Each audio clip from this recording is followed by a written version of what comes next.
અરવલ્લીમાં વરસાદ ખેંચાતા 1 લાખથી વધુ હેક્ટરમાં થયેલા વાવેતર પર સંકટ ઊભું થયું છે। પ્રથમ વરસાદ બાદ ખેડૂતો દ્વારા મગફળી, સોયાબીન અને કપાસ સહિતના પાકનું વાવેતર કરવામાં આવ્યું હતું, પરંતુ લાંબા વિરામના કારણે પાક સુકાવા લાગ્યો છે। કપાસમાં સુકારાનો રોગ જોવા મળી રહ્યો છે, જ્યારે મગફળીનો પાક પણ વરસાદના અભાવે પ્રભાવિત થયો છે। ગત વર્ષની સરખામણીએ જિલ્લામાં 41% ઓછો વરસાદ નોંધાતા ખેડૂતોમાં ચિંતા વધી છે અને આગામી થોડા દિવસોમાં વરસાદ નહીં પડે તો વાવેતર નિષ્ફળ જવાની ભીતિ વ્યક્ત થઈ રહી છે।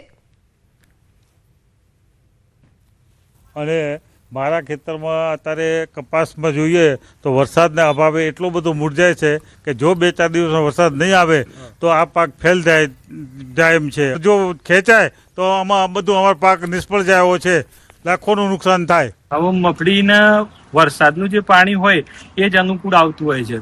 પિયત ગમે તેટલી કરો પણ જો વરસાદનું પાણી ના પડે તો એ ખેતી બળતી જ હોય છે।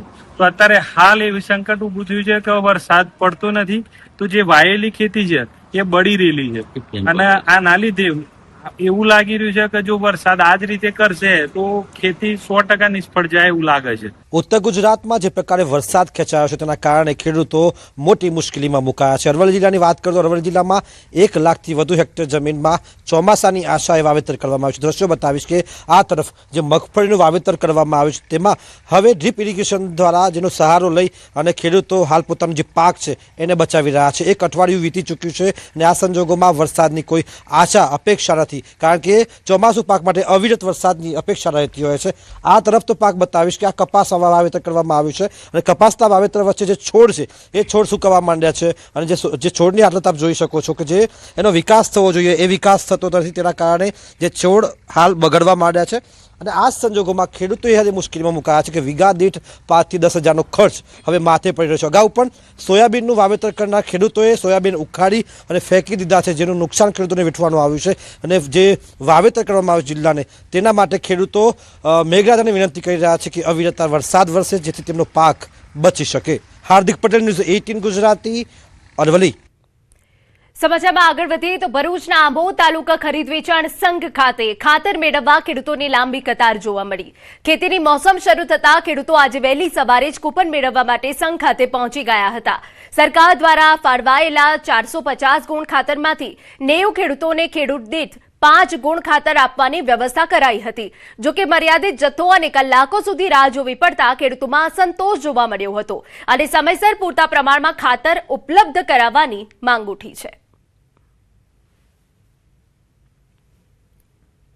અમે 4 વાગ્યાના સાહેબ લાઈનમાં ઊભા છે કે ખાતર આવશે કે કેમ એ હજુ કઈ સમસ્યા ઊભી થયેલી છે ને ખાતર મળતું જ નહીં સાહેબ।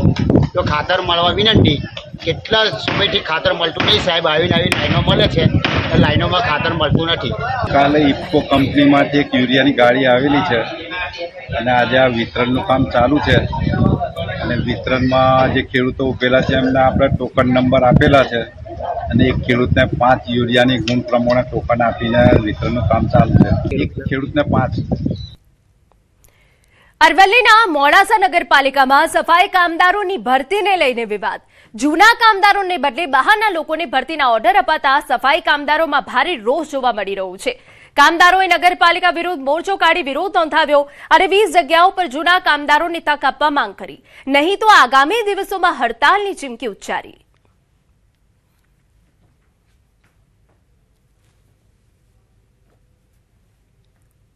અને અમારા ઉપરવટ બીજી સમાજના અધર સમાજના માણસો સફાઈ કામદારની જગ્યાએ એને લગભગ સફાઈ કરશે કે નહીં કરે એ તો અમને ખબર નથી, પરંતુ અમારી 20 જગ્યાઓ ભરવાની જગ્યાએ અમારા 9 જ કર્મચારીઓને ઓર્ડર આપવામાં આવેલો છે। બાકીના 11 કર્મચારીઓ કઈ રીતે એ લોકોને લેવામાં આવ્યા છે, કોઈ અમને તો એવું લાગી રહ્યું છે કે 2014-15ની અંદર જે ગેરરીત થઈ હતી એ જ પરિસ્થિતિ અમારી આ ભરતીની અંદર થઈ હોય।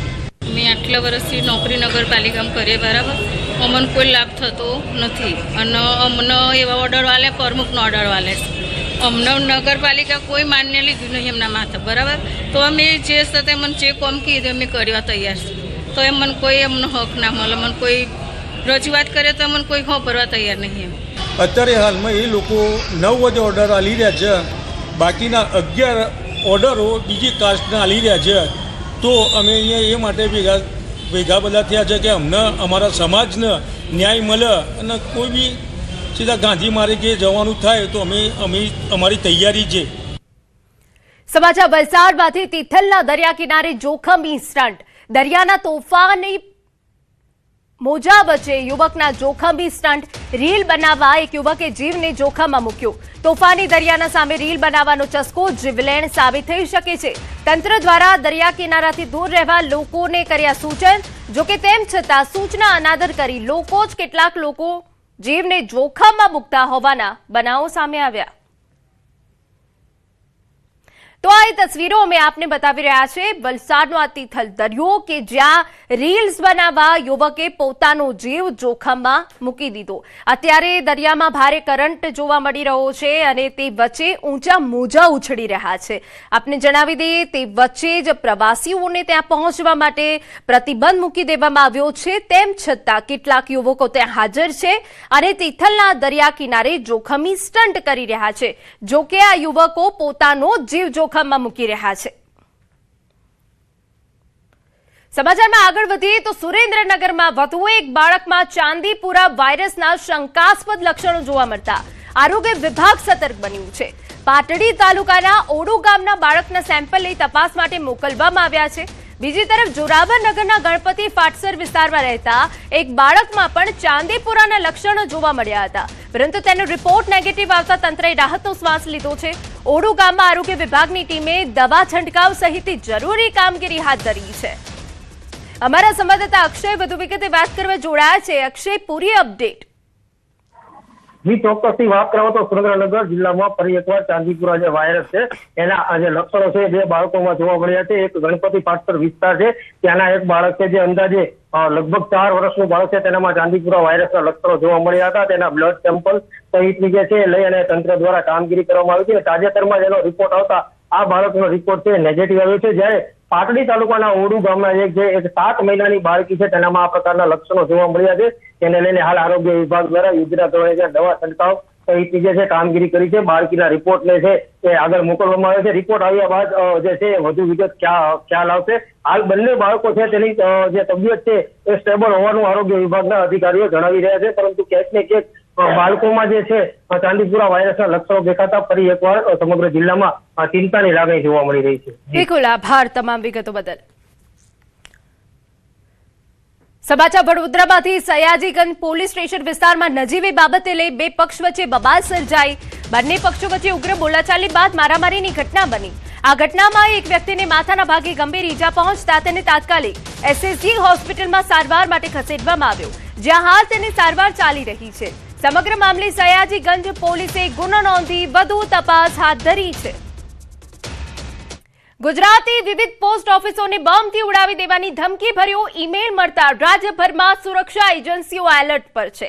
ધમકીને પગલે ભરૂચ ડિવિઝન પોસ્ટ ઓફિસ સહિત જિલ્લાના વિવિધ પોસ્ટ ઓફિસો ખાતે સુરક્ષા વ્યવસ્થા વધુ સઘન બનાવવામાં આવી છે. ધમકીની જાણ થતાં જ પોલીસ તંત્ર તાત્કાલિક હરકતમાં આવ્યું હતું. ભરૂચ શહેરની મુખ્ય પોસ્ટ ઓફિસ સહિત અન્ય પોસ્ટ ઓફિસ પરિસરમાં પોલીસ દ્વારા સઘન તપાસ હાથ ધરવામાં આવી હતી. તેમજ ધમકી ભર્યા ઈમેલનો સ્ત્રોત શોધવા માટે સાયબર ક્રાઇમ સહિત વિવિધ તપાસ એજન્સીઓ કામે લાગી ગઈ છે.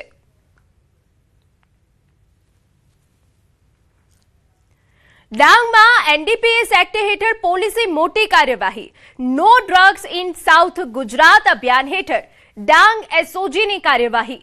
વઘઈ પોલીસ મથક વિસ્તારના ચિકટિયા ગામેથી એક આરોપી ઝડપાયો. આરોપી પાસેથી 692 ગ્રામ ગાંજો જપ્ત કરાયો. અંદાજે 34,000નો ગાંજો જપ્ત. એનડીપીએસ એક્ટ હેઠળ ગુનો નોંધી આરોપીને વઘઈ પોલીસે સોંપાયો. વઘઈ પોલીસ સ્ટેશન વિસ્તારમાં આવતા ચિકટિયા ગામમાં એક આરોપી પાસે 692 ગ્રામ ગાંજા મળી આવેલ છે, જેમની રફલી કિંમત થાય છે 34,000, અને એમને આ મુદ્દામાલ જપ્ત કરીને અને આરોપીને અટક કરીને વધુ તપાસ માટે વઘઈ પોલીસ સ્ટેશનમાં સોંપવામાં આવે છે. જૂનાગઢ જિલ્લાના કેશોદ તાલુકાના સાંગરસોલા ગામમાં વીજળીની સમસ્યાથી લોકો પરેશાન થઈ ચૂક્યા છે. ગામમાં વારંવાર વીજ ફોલ્ટ થવાના કારણે ગ્રામજનો ભારે હાલાકી ભોગવી રહ્યા છે. પીજીવીસીએલની કામગીરી સામે સવાલો ઉઠાવ્યા છે. ગ્રામજનોનું કહેવું છે કે ચોમાસા પહેલા ગામના 2 મુખ્ય વિસ્તારોમાં જૂના કેબલ બદલાવવામાં આવ્યા નથી, જેના કારણે સામાન્ય વરસાદ કે પવનમાં પણ કલાકો સુધી વીજ પુરવઠો ખોરવાઈ જાય છે. વળી રજૂઆત કરવા માટે ફોન કરવામાં આવે તો અધિકારીઓ ફોન પણ ઉપાડતા નથી તેવો આક્ષેપ ગામ લોકોએ કર્યો છે. તેથી ગ્રામજનોએ ચીમકી ઉચ્ચારી છે કે જો આગામી 15 દિવસમાં સમસ્યાનું નિરાકરણ નહીં કરવામાં આવે તો ગ્રામજનો ટ્રાન્સફોર્મર ઉતારીને કેશોદ પીજીવીસીએલ કચેરીએ ધરણા પર બેસશે. 3 ફેર લાઇટ ફોલ્ટ થાય.